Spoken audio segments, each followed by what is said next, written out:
Rancangan Undang-Undang RUU Penghapusan Kekerasan Seksual masih dibahas, namun pembahasan menuai berbagai penolakan, bahkan muncul petisi terhadap RUU tersebut karena dianggap mendukung perzinaan.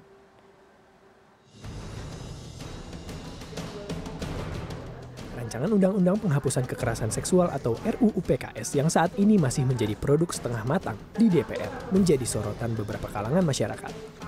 RUU yang dibuat untuk melindungi hak-hak korban dan mencegah kekerasan seksual ini sempat dianggap berpihak pada legalitas perzinahan dan LGBT. Jaringan Kerja Prolegnas Pro Perempuan atau JKP3 mengecam penyebaran informasi bohong yang berkaitan dengan RUU PKS di kalangan masyarakat beberapa waktu lalu. Sejumlah petisi penolakan pun muncul dengan anggapan RUU yang dibuat seakan melegalkan zina dan LGBT. Hal tersebut menurut sejumlah aktivis telah mencederai perjuangan korban kekerasan seksual. Undang-undang ini urgent dan perlu sekali untuk segera disahkan gitu. Sudah terlalu banyak korbannya gitu. Yang pasti gini, yang pasti apa yang ditakutkan oleh orang-orang yang kemudian membawa narasi bahwa oh ini adalah undang-undang pro zina, pro LGBT apa segala macam, itu tidak benar gitu. Bahwa itu hanya miskonsepsi, dan bahkan saya melihat ada beberapa berita yang bahkan kemudian mengada-ada itu hoax gitu. Kemudian mereka membuat pernyataan-pernyataan, membuat pasal-pasal yang sebenarnya nggak ada. Menanggapi adanya petisi terkait RUU PKS, Ketua DPR Bambang Susatyo menjamin bahwa RUU tersebut dibuat berlandaskan ajaran agama. Sehingga tidak mungkin isi dari RUU PKS itu bertentangan dengan ajaran agama, termasuk dengan adanya dugaan mendukung perzinahan. Kami terbuka, ya. Kita lihat menolaknya alasannya apa, kemudian yang satu lagi mendorongnya alasannya apa. Yang pasti apapun yang sedang berproses ini adalah kita mengakomodir semua usulan-usulan daripada masyarakat. Kan ada pasal-pasal yang memang menjadi krusial bahwa dianggap pasal-pasal ini adalah membiarkan perzinahan. Sementara itu, Komisi 8 DPR RI masih terus membahas rancangan undang-undang penghapusan kekerasan seksual ini. Komisi 8 belum sepakat soal pengertian definisi kekerasan seksual. Definisi yang sekarang ini beredar di mana-mana, ya, bahwa kekerasan seksual itu terjadi karena misalnya hubungan antara laki-laki dan perempuan yang didasarkan atas paksaan. Nah kan lalu kemudian orang menafsirkannya kalau tidak dipaksa bagaimana? Nah kami katakan penafsiran itu tidak boleh ada di dalam undang-undang tersebut. RUU Penghapusan Kekerasan Seksual masuk dalam program legislasi nasional DPR tahun 2017 dan 2018. RUU PKS mulai dibahas kembali di tahap rapat dengar pendapat sejak akhir tahun 2018 dan ditargetkan akan rampung pada September 2019. Tim Liputan CNN Indonesia. Diinisiasi DPR sejak 2016, RUU Penghapusan Kekerasan Seksual atau RUU PKS kini menuai perdebatan. RUU PKS yang menitik beratkan kepada korban kini dituduh prozina, tidak mengutamakan adat ketimuran dan ajaran agama. Benarkah demikian? Kita bahas malam hari ini bersama ada Kang Pipin Sopian, Ketua Departemen Politik DPP PKS, yang posisinya PKS kontra dengan RUU PKS ini ya, Kang Pipin ya? Oke, Kang Pipin, terima kasih sudah di sini. Dan juga ada Mas Jazilul Fawait, Ketua Fraksi PKB di DPR, salah satu inisiator ya RUU PKS. Jadi PKB, PD Perjuangan, kemudian satu lagi siapa? PAN kalau nggak salah. PAN ya, oke, baik, PAN. Oke, Mas Jazilul, terima kasih sudah hadir malam hari ini di sini. Jadi kalau misalnya sekarang yang ramai-ramai itu Mas Jazilul, itu apakah ekses dari apa nih kira-kira kalau misalnya Anda melihat kan publik sudah mengetahui, sudah melek semua sekarang?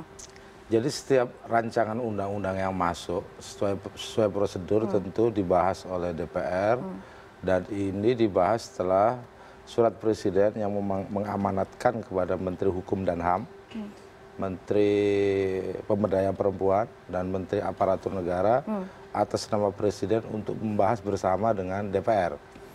Nah, tetapi kenapa ini menjadi sekarang polemik? Karena berlarut-larutnya. Oke. Jadi undang-undang itu biasanya diselesaikan dalam 3 kali masa sidang. Nah undang-undang ini tetapi kalau tidak diselesaikan dalam 3 kali masa sidang itu dapat diperpanjang dengan persetujuan paripurna. Maka undang-undang ini diberilah perpanjangan tetapi belum juga kelar. Oke. Nah, jadi semestinya beres kapan? Semestinya. Semestinya sudah tahun kemarin kalau ya, saat 3 kali masa sidang. Nah ini kemudian muncul kenapa ini menjadi berlarut-larut sementara masyarakat menunggu. Utamanya para aktivis perempuan atau mereka yang menjadi korban kekerasan. Utamanya di perempuan ini. Sehingga mendesak kepada DPR untuk segera menuntaskan undang-undang ini tentu bersama pemerintah. Di akhir masa sidang atau di akhir masa jabatannya ini. Karena kita masih ada 3 kali masa sidang ke depan ini. Nah, kenapa berlarut-larut? Karena memang baik secara substansi, substansinya oke, substansinya bahwa apa namanya supaya tidak terjadi kekerasan seksual begitu atau kejahatan seksual, tetapi dari beberapa redaksi yang ada di dalamnya itu kemudian menjadi polemik. Oke, multitafsir. Multitafsir. Selain juga karena di dalam undang-undang ini juga ini ada kaitannya dengan undang KUHP yang sekarang sedang juga dibahas di Komisi 3 dan belum selesai juga. Karena menyangkut pemidanaan, jenis-jenis kejahatannya itu ada kaitannya dengan undang-undang KUHP. Itulah yang kemudian menjadi undang-undang ini berlarut-larut. Selain juga memang mungkin saja di dalam pembahasannya itu, alotnya pembahasan itu ada mungkin di antara fraksi yang masih belum sama pandangannya terhadap baik definisi, baik kategori dan jenis pidana ataupun hukuman yang harus diberikan. Sehingga ini makin memperlama. Jadi termasuk kalau PKS fraksi PKB inginnya ini agar terus dibahas dan cepat begitu. Tetapi ini kan tidak diputuskan oleh hanya fraksi pengusung saja, tetapi harus diputuskan oleh semua fraksi yang ada. Kalau ternyata tidak ditemui kesepakatan, maka harus melalui voting. Dan kami inginnya tidak ada voting, karena mufakat supaya betul-betul undang-undang ini hasilnya diterima oleh masyarakat dan semua fraksi yang di DPR sebagai perwakilan dari masyarakat begitu. PKS termasuk yang kekeh menolak, yang termasuk hal-hal multitafsir itu, poin-poinnya yang mana saja kira-kira Mas Pipin? Betul, jadi yang pertama kami harus menyampaikan bahwa Partai Keadilan Sejahtera pada posisi menolak dan tetapi kami memahami bahwa rancangan undang-undang ini penting karena ada 300 lebih kasus kejahatan seksual yang terjadi selama ini. Jadi dan itu beragam dari berbagai kasus. Tetapi kami melihat bahwa setelah kami mengkaji secara mendalam, kalau di beberapa kesempatan harus dipahami bahwa PKS selalu mengikuti dan kemudian ketika hampir di balik kami juga memberikan catatan-catatan perubahan. Kami waktu itu memberikan catatan kritis terkait dengan rancangan undang-undang ini. Jadi memang ada berbagai masukan dari masyarakat, terutama dari ormas Islam, kemudian para ulama, yang meminta agar rancangan undang-undang ini lebih hati-hati ketika dalam proses pembahasan sampai kemudian menjadi penetapan. Apa yang menjadi kritik kami? Yang pertama penamaan rancangan undang-undang penghapusan kekerasan seksual. Di sini kami menilai bahwa ada ambiguitas menamakan kekerasan seksual. Kalau dalam definisinya cukup panjang, misalnya setiap perbuatan merendahkan, menghina, menyerang dan atau perbuatan lainnya terhadap tubuh, hasrat seksual seseorang dan atau fungsi reproduksi secara paksa bertentangan dan sebagainya. Di sini kami menilai bahwa undang-undang ini terlalu perspektif feminisnya terlalu kentara. Dan perspektifnya lebih kepada perspektif liberal dibandingkan perspektif norma keagamaan. Apakah itu salah? Jadi kalau kita melihat misalnya, saya ingin melihat misalnya, contoh misalnya, dalam rancangan undang-undang ini, di sini tegaskan bahwa bentuk dari kekerasan seksual, kami menghendaki namanya bukan kekerasan seksual, tetapi lebih atas, lebih tinggi lagi itu kejahatan seksual.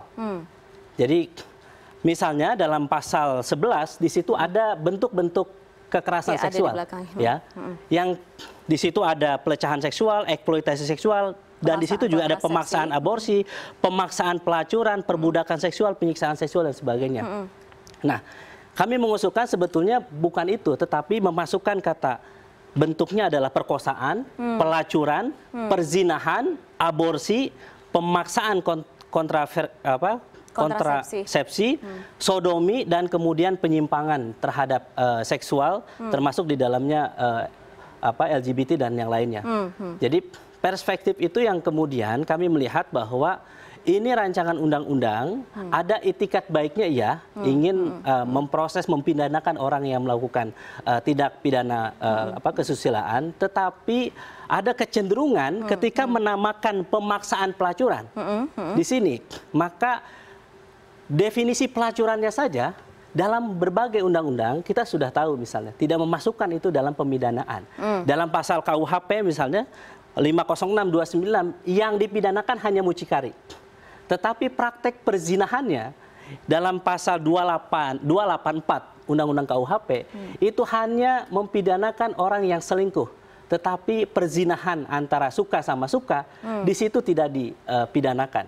Nah, kami melihat bahwa ketika ini disahkan undang-undang ini hanya mengatakan pemaksaan terhadap pelacuran, tetapi tidak memasukkan di situ misalnya LGBT, kemudian perzinahan, maka seakan-akan memang undang-undang ini kemudian melegalkan praktek tersebut. Melegalkan praktek tersebut. Jadi begini Mbak Putri, pada RDPU, jadi ini masukan yang disebut oleh Pak Ipin ini terbuka untuk diberikan menjadi catatan dalam undang-undang ini.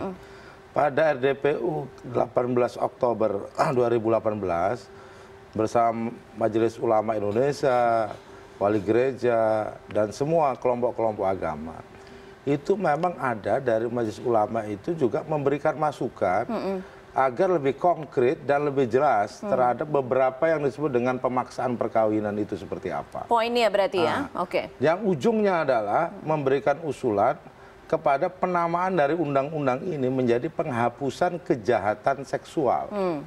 Bukan kekerasan seksual, tetapi kejahatan seksual begitu. Itu lebih deliknya lebih jelas begitu.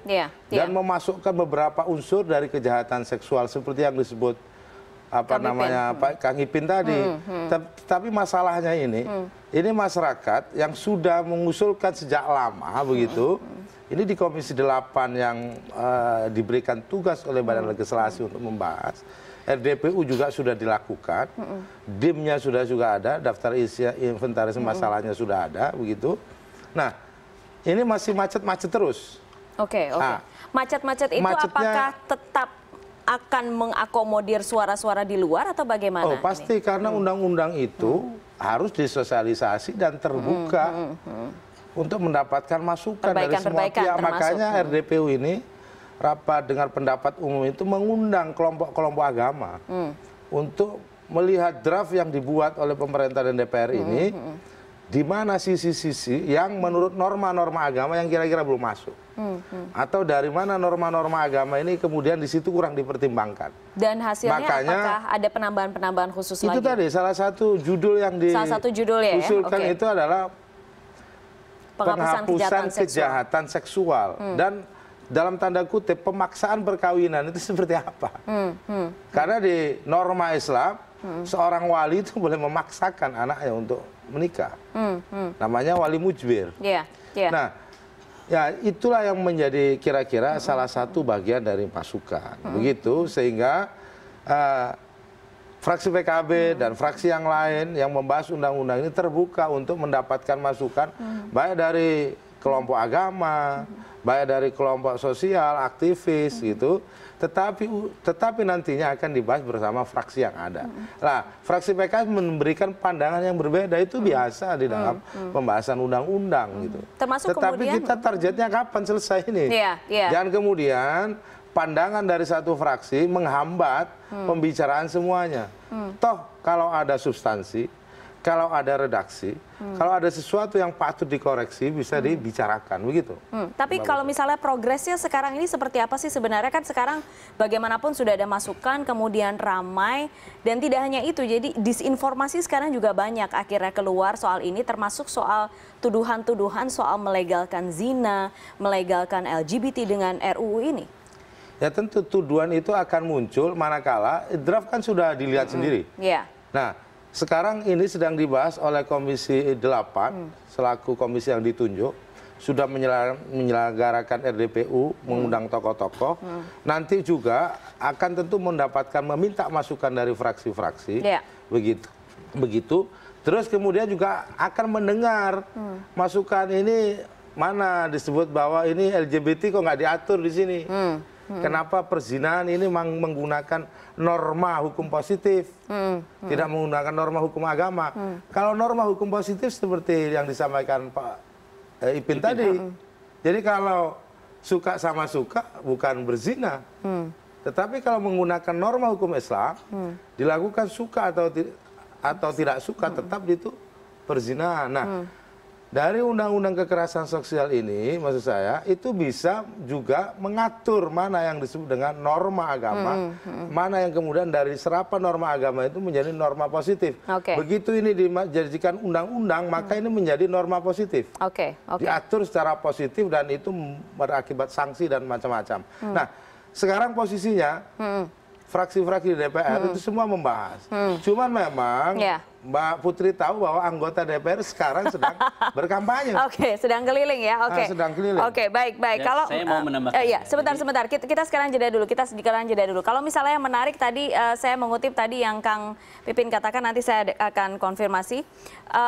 Bagaimana kemudian dengan tanggapan, mungkin tidak hanya dari Kang Pipin saja, tapi juga banyak di luar sana yang mengatakan ini terlalu feminis, terlalu moderat, tidak tepat untuk diterapkan di Indonesia yang mayoritas Muslim, katakan begitu. Tetap di CNN Indonesia Prime News.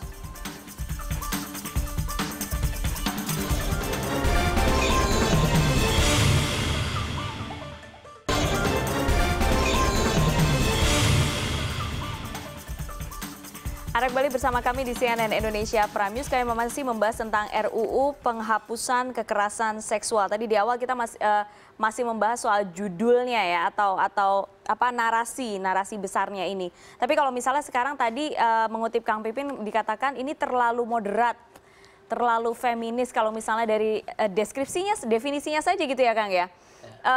Mas Jazilul, menurut Anda, karena ini kan pasti sudah dipertimbangkan, disesuaikan kan? Begini. Kenapa misalkan Kang Pipin menganggap ini terlalu feminis? Karena memang kasus-kasusnya lebih banyak menimpa perempuan. Begitu. Karena memang kasus kekerasan seksual itu seringkali terjadi pada perempuan. Dan memang kemudian kelompok-kelompok yang mendorong ini juga banyak perempuan.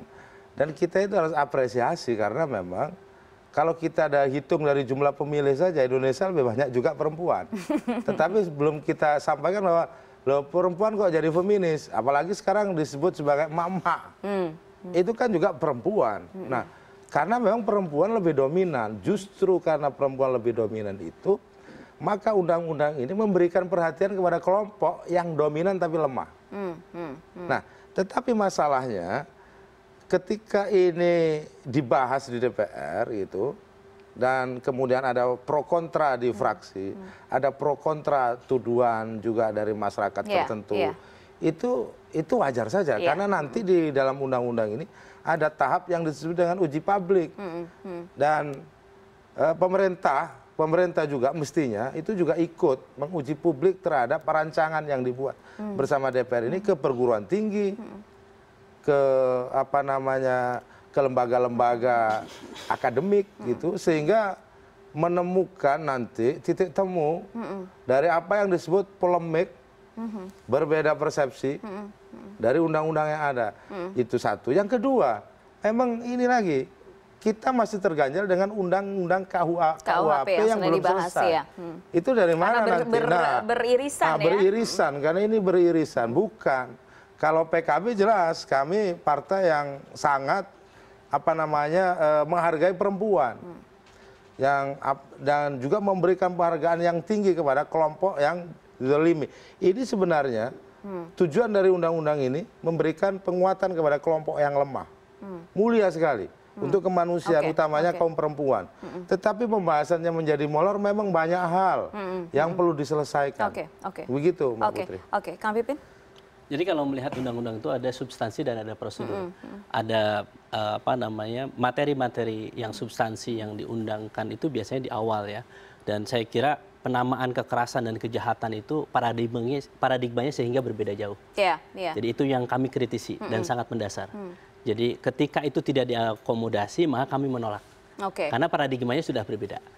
Terus yang kedua, yang kami harus sampaikan bahwa kami betul-betul memahami bahwa setiap undang-undang, termasuk undang-undang ini, kami ikut membahasnya, kami ikut mengawal undang-undang ini untuk memastikan jangan sampai kita masuk dalam satu kondisi di mana undang-undang ini kemudian bertentangan dengan norma agama.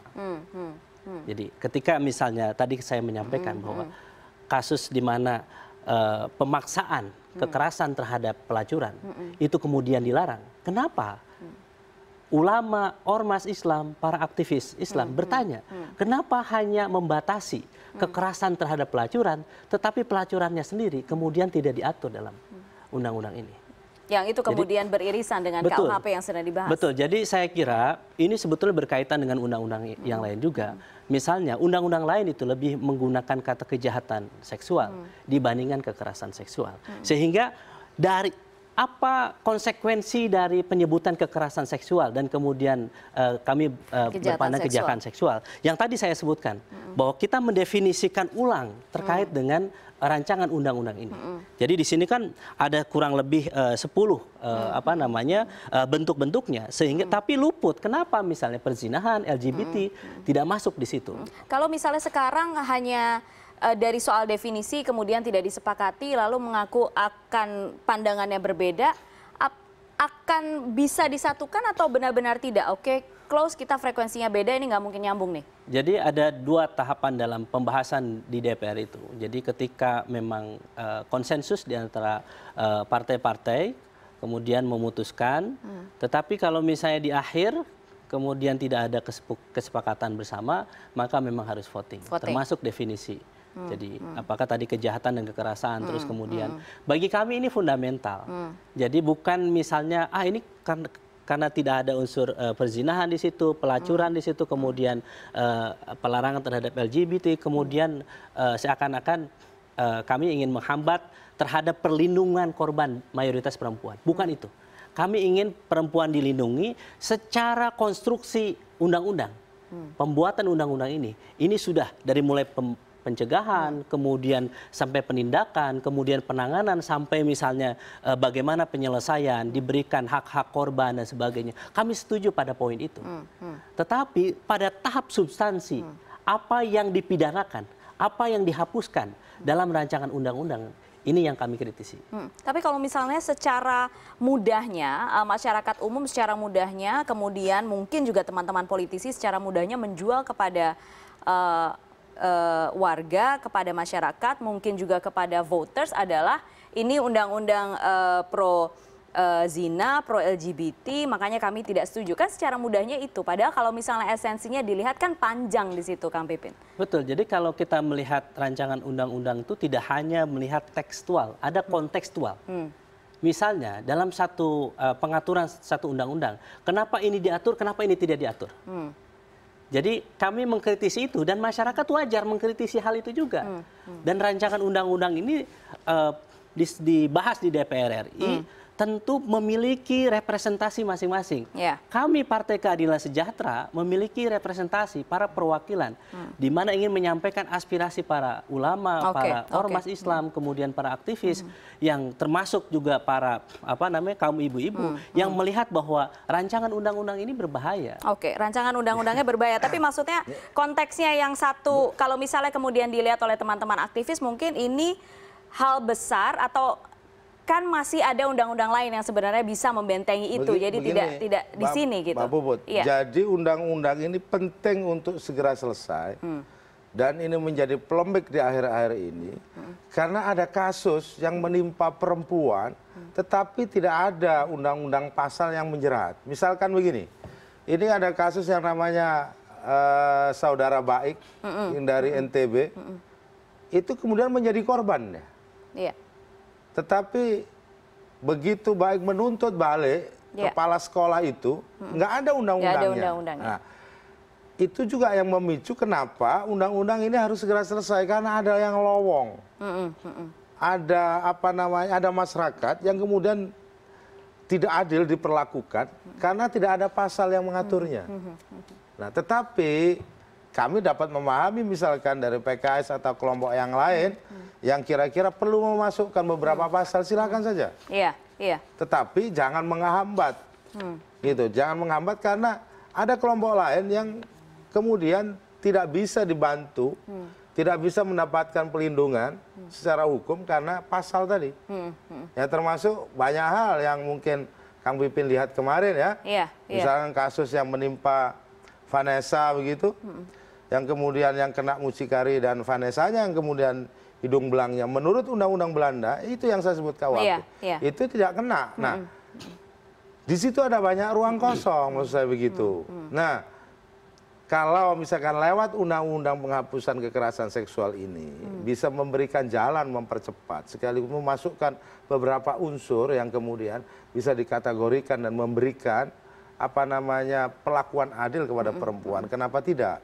Untuk kita bahas terus, untuk kita teruskan, walaupun memang masih ada ya biasa perbedaan persepsi, perbedaan substansi maupun perbedaan lain ya dari norma-norma masing-masing kelompok masyarakat.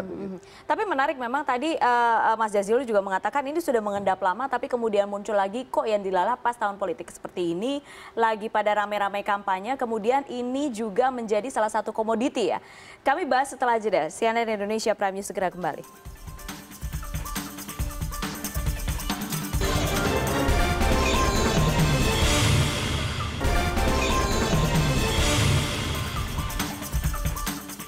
Anda kembali bersama kami di CNN Indonesia Prime News. Kami masih membahas tentang RUU PKS yang kemudian menjadi menarik, menjadi polemik dan mengundang perhatian banyak pihak karena pas momennya, momen pemilu dan juga kini menjadi jualan politik ya. Mau nggak mau jadi jualan politik nih. Yang satunya kemudian PKS sudah jelas stance-nya dari awal bahwa kemudian RUU ini dilabeli RUU pro zina atau pro LGBT dan itu jujur itu kan kemudian menjadi narasi teman-teman PKS secara bersamaan Kang Pipin.